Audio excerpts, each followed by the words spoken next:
রাজনীতির কিন্তু অনেক ভাষা আছে, কিন্তু এমন ভাষা আমি প্রয়োগ করব না যে ভাষা ফ্যাসিজমের ভাষা। ওই জুলাই মাসে এই চেতনাকে তোমরা সবাই বুকে লালন করতে হবে। যারা লালন করতে পারবে না তাদেরকে জোর করাই পারবেন আপনি? সময়ের রাস্তা করে সে একদিন বিলীন হয়ে যাবে, ধ্বংস হয়ে যাবে। আমাদেরকে এমন একটা মনোবৃত্তি ধারণ করতে হবে, আমার বক্তব্যে যেন আরেকজন আঘাত না পায়, আমি যেন একজনকে অপমান না করি। রাজনীতির কত ভাষা আছে না ভাই, রাজনীতির কিন্তু অনেক ভাষা আছে, কিন্তু এমন ভাষা আমি প্রয়োগ করব না যে ভাষা ফ্যাসিজমের ভাষা। আমি যদি একজনকে এটা মন্দ বলি, এটা তো ফ্যাসিস্টরা বলে, এটা খারাপ লোকেরা বলে, বদ রাজনীতিবিদ বলে। কিন্তু ভালো রাজনীতিবিদ অনেক অনেক কঠিন কথা অনেক সুন্দর করে বলা যায়,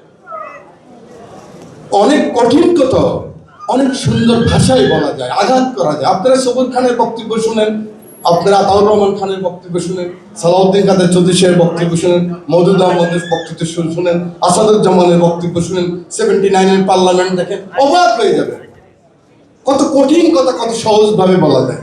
আমাকে মন্দ বললে আপনি বড় হয়ে যাবেন, তাহলে উত্তম আর অদমের পার্থক্য কি? আমি আশা করি আপনারা জেনজি এই জেনারেশন, আপনাদের ছাড়া উপায় নেই, বাংলাদেশ আগাবে না। অতএব আপনারাই বলতে হবে, তোমরা সংসদে কথা বলবা, সংসদের বাইরে কথা বলবা। তোমরা আমাদেরকে যে কথা দিছো, জুলাইয়ের যে চেতনা, 17 বছরের আন্দোলন সংগ্রামের যে ফসল, সেই ফসল বিস্ফোরিত হয়েছে ওই জুলাই মাসে। এই চেতনাকে তোমরা সবাই বুকে লালন করতে হবে। যারা লালন করতে পারবে না তাদেরকে জোর করাই পারবেন আপনি?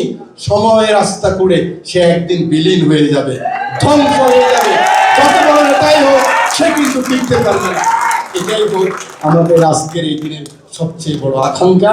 আর আপনারা যারা আমাদের জুলাই শহীদের পিতামাতা আছেন, ভয় করবেন না। এই দেশে এখনো হাজার কোটি মানুষ আছে, আপনাদেরকে মাথায় করে রাখতে। আপনারা বলতে হবে না কাউকে আমাকে চাকরি দাও।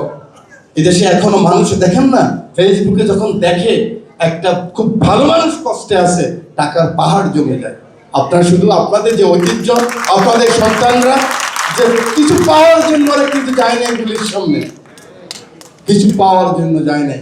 অতএব ওদেরকে আমরা কেউ ছোট করবো না, ওদেরকে মাথার উপরে রাখবো। এই হবে আজকে আমাদের অঙ্গীকার।